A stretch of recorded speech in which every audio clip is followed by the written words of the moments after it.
कातिल कत्ल करके आराम से निकल जाता है। उसे ना किसी ने देखा था, ना ही किसी ने उसे पकड़ा था, और ना ही किसी किसी को इस पर शक था कि वो कोई गलत काम करके आया है। उसके बाद चला जाता है। लगभग 2 घंटे बीत जाते हैं। उसको फिर से याद आता है कि एक बार फिर से वहीं जाना चाहिए। यानी कि 2 घंटे बाद फिर से वहीं जाता है। जाने के बाद जहाँ पर उसने कत्ल किया था वहाँ झाड़ियाँ थीं, वहाँ आम के बाग थे। उस आम के बाग के पास झाड़ियों में जाकर छुप जाता है और काफ़ी देर तक ये देखता रहता है कि कहीं कोई आसपास कोई है तो नहीं, कहीं कोई इसे देख तो नहीं रहा है। और जब वो पूरा इत्मीनान कर लेता है, तसल्ली हो जाती है, उसके बाद फिर से लाश के पास जाता है। और वो लाश होती है एक लड़की की लाश के साथ वो फिर से बलात्कार करता है।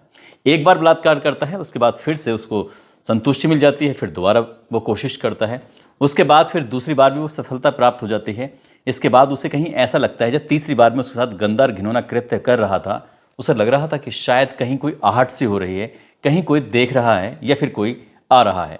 जैसे उसे किसी के आने की आहट होती है, वहाँ से वो जितनी भी जल्दी हो सकता था भागने की कोशिश करता है। लेकिन भागते भागते उसके पास एक टी शर्ट होती है, साथ ही उसका बैग होता है, वो छूट जाता है। अब ये दो चीज़ छूटने के बाद आखिरकार पुलिस सक्रिय होती है।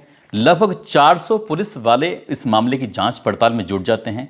लगभग 2000 से ज़्यादा कैमरे खंगाले जाते हैं। आखिरकार कातिल हाथ आ जाता है, और जब वो हाथ आता है, पकड़ा जाता है, पुलिस जब उससे पूछताछ करती है तो कई राज्यों की पुलिस की नींद उड़ जाती है, क्योंकि उसने जो अपराध किया था वो एक आध जगह नहीं, वो लगातार कई जगह पर ऐसे बड़े बड़े अपराध कर चुका था। आदाब, नमस्कार, सत श्री अकाल। मैं उस्मान सैफी। आज की जो सच्ची घटना मैं आपको सुनाने जा रहा हूँ, ये सच्ची घटना है गुजरात प्रदेश का एक ज़िला है बलसाड़, और बलसाड़ ज़िले का एक थाना लगता है पारडी। दरअसल पारडी थाना क्षेत्र का गांव है मोतीवाड़ा। यहाँ एक मजदूर परिवार में एक 19 साल की लड़की होती है। वो बीकॉम सेकेंड ईयर की छात्रा होती है। 14 नवंबर 2024 की दोपहर लगभग 1 बजे के आसपास का वाक़या था। वो लड़की अपने परिवार से कहती है कि मैं ट्यूशन पढ़ने के लिए जा रही हूँ। वो ट्यूशन पढ़ने के लिए जाती है और जाकर वापस लौट कर नहीं आती है। कई घंटे बीत जाते हैं, परिवार वालों की परेशानी बढ़ जाती है। परिवार के लोगों ने उस लड़की को इधर उधर जहाँ भी ढूंढ सकते थे वहाँ ढूंढते हैं। आखिरकार वो लड़की मिलती नहीं है।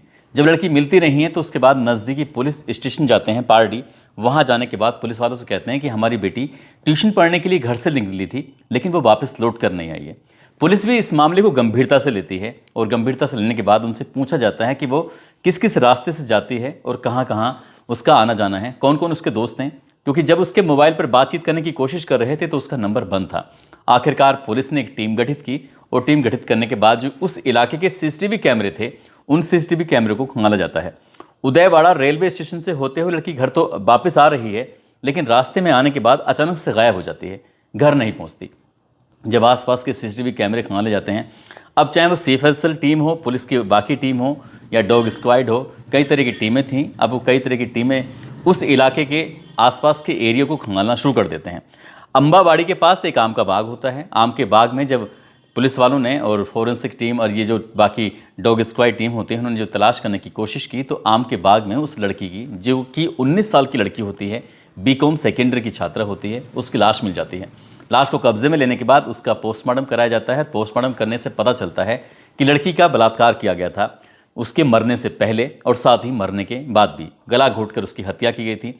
पहले उसका अपहरण किया गया था, उसके बाद फिर उसको उस जगह पर ले जाया गया। अब पुलिस के लिए ये एक बड़ा सवाल था कि आखिरकार इस घटनाक्रम को किसने अंजाम दिया है। पुलिस इस मामले की जांच पड़ताल में जुट जाती है। वहाँ घटनास्थल पर पुलिस को एक टी शर्ट मिलती है, साथ ही एक बैग मिलता है। ये बैग किसका है, ये टी शर्ट किसकी है, पुलिस के लिए ये भी सवाल था। आसपास के जितने भी ग्रामीण होते हैं, दुकानों पर काम करने वाले मजदूर होते हैं, बाकी जैसे जैसे पुलिस की टीम लगातार बढ़ रही थी, 10 टीमों का गठन कर दिया जाता है ये देखने के लिए कि आखिरकार ये टी शर्ट है किसकी। दुकानदार या फिर कोई किराएदार थे या फिर कोई काम करने वाले थे, मजदूर तबका था, जो भी मिलता है उसको पुलिस उठाती है। लगभग 500 से ज़्यादा लोगों को पुलिस अपने हिरासत में लेती है, उनसे पूछताछ करती है, और उसके बाद भी पुलिस को कोई सफलता नहीं मिलती। आखिरकार पुलिस ने रेलवे स्टेशन की तरफ रुख किया, और रुख करने के बाद पता चलता है कि ऐसी ही टी शर्ट, ऐसा ही बैग पहने हुए एक लड़का दिखाई देता है। जब उसके पास पहुंचती है, उसकी जानकारी, उसका फ़ोटो निकालकर आसपास के सभी इलाकों में दिखाया जाता है, लेकिन हर कोई इसको पहचानने से इनकार कर देता है।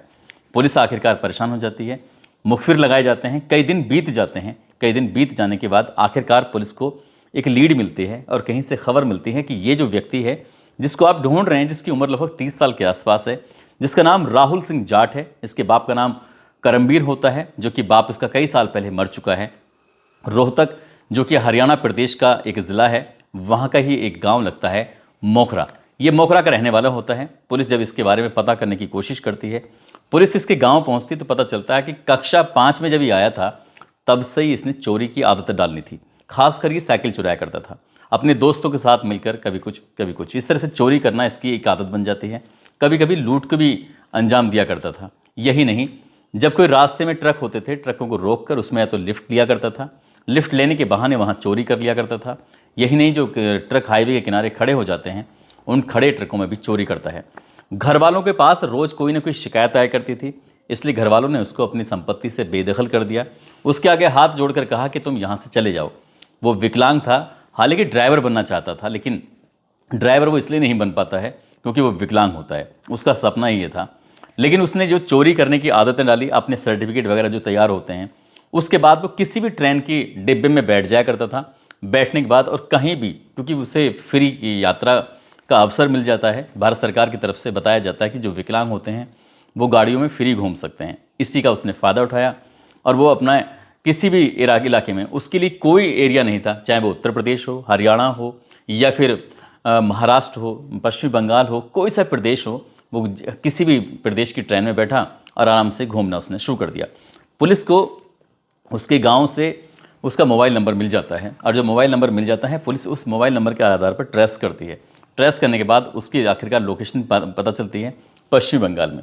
पुलिस उसके पीछे पड़ जाती है और आखिरकार उसको गिरफ्तार कर लेती है। 24 नवंबर 2024 को उसे गिरफ्तार कर लिया जाता है। गिरफ्तार करने के बाद जब लेके आते हैं, उससे भी पूछा नहीं गया था कि तुमने क्या अपराध किया है, किस अपराध में तुम्हें गिरफ्तार किया गया है, लेकिन वो बातचीत करने लगता है कि तेलंगाना के पास एक रेलवे स्टेशन है सिकंदराबाद रेलवे स्टेशन पर एक महिला की लाश मिलती है। महिला का नाम होता है राम नम्मा, जो कि बेलारी, जो कर्नाटक की रहने वाली होती है। उसके बारे में वो खुद ही बताने लगता है कि उस महिला के साथ उसने बदतमीजी की, उसका गला घोट कर उसकी हत्या कर दी, उससे कुछ लूटपाट करी, उसके पास जो सामान था उसको लूट लिया। पुलिस वाले कहते हैं हम इस बारे में बात नहीं कर रहे, हम किसी और बारे में बात कर रहे थे। पुलिस उससे किसी और के बारे में बात कर रही थी, वो अपने मुंह से कुछ और बताने की कोशिश कर रहा था। बताया जाता है कि 19 नवंबर 2024 को उसने हावड़ा के रेलवे स्टेशन पर कटिहार एक्सप्रेस एक गाड़ी होती है, उस विकलांग डिब्बे में एक शिक्षक बैठे होते हैं, जो कि तबले बजाने वाले शिक्षक होते हैं, इनका नाम सौमित्र चटर्जी होता है। उनकी चाकू मारकर हत्या कर दी जाती है। उनकी लाश ऊपर वाली बर्थ पर पड़ी हुई थी जब उस ट्रेन में साफ़ सफाई की जा रही थी। एकमात्र सौमित्र चटर्जी होते हैं जो कि अपनी बर्थ पर लेटे हुए थे। सफाई करने वाले ने कहा कि अब उठ जाइए। जब उन्हें उठाने की कोशिश कर रहे थे तो पता चला कि वो खून से लथपथ थे और वहाँ पास में ब्लड पड़ा हुआ था। शायद उन्हें लगा कि कोई इसके साथ कोई हादसा हो चुका है। पुलिस को बुलाया जाता है, पता चलता है कि चाकू मारकर उनकी हत्या कर दी जाती है। जब वहाँ के सीसीटीवी देखे जाते हैं तो उसमें भी इस व्यक्ति के घूमने के निशान पाया जाता है, मतलब कि सीसीटीवी में देखा जाता है। इसके बाद कर्नाटक में एक मुल्की जगह लगती है, वहाँ के ट्रेन में भी एक हत्या कर देता है। साथ ही अक्टूबर के महीने में महाराष्ट्र के सोलापुर रेलवे स्टेशन के पास एक ट्रेन में महिला की लाश मिलती है। ये लाशें जो मिली हैं वो ज़्यादातर विकलांग डिब्बे में मिली थी। इस महिला की लाश भी विकलांग डिब्बे में मिलती है। वहाँ पर इस महिला के साथ वो बलात्कार करता है, उनकी हत्या कर देता है और हत्या करके अपनी घटना को अंजाम दे देता है। पुलिस अब इससे पूछती है कि तुमने जो बलसाड़ जो जगह लगती है वहाँ पर तुमने घटनाक्रम को अंजाम दिया है, दरअसल उसके बारे में हम बातचीत करना चाहते हैं। पुलिस की पूछताछ में सामने आता है कि इस लड़के ने इस लड़की का अपहरण करता है। अपहरण करने के बाद इसे आम के बाग में लेके जाता है, उसके साथ मारपीट करता है। जब लड़की बहुत ज़्यादा डर जाती है, सहम जाती है, तब उसके साथ वो बलात्कार करता है। बलात्कार करने के बाद आराम से उसे लगता है कि अब कहीं ऐसा ना हो कि घर जाके कुछ बात बताए कुछ, तो इसने दबाव में आके उस लड़की के गला घोंटकर हत्या कर देता है। हत्या करने के बाद वहाँ से आराम से चला जाता है और आराम जाने के बाद करीब 2 घंटे बाद फिर वापस लौट कर आता है। उसके बाद फिर उसकी लाश के साथ 1-2 बार नहीं, लगभग 3 बार उसके साथ बलात्कार करता है। बलात्कार करने के बाद वहाँ से भाग जाता है। जब उसे लगता है कि कोई आसपास कुछ देख रहा है, आखिरकार गुजरात की पुलिस सक्रिय होती है। सक्रिय होने के बाद इसे गिरफ्तार करती है और जब इसके बारे में पता चलता है तो राजस्थान, हरियाणा, उत्तर प्रदेश, कर्नाटक, पश्चिम बंगाल, तेलंगाना ऐसी जगहों पर 13 अलग अलग मुकदमे इस पर दर्ज हैं, लूट हो या फिर चोरी के मामले हो। अभी पुलिस ये भी पता करने की कोशिश कर रही है, खासकर गुजरात ही नहीं बल्कि अन्य राज्यों की पुलिस भी ये पता करने की कोशिश कर रही है कि इसने किस किस घटना को अंजाम दिया है। इससे पूछताछ के बाद ये प्रथम दृष्टया ये पता चलता है कि ये सीरियल किलर है और इसने कई हत्याओं को अंजाम दिया है, अलग अलग राज्यों में दिया है।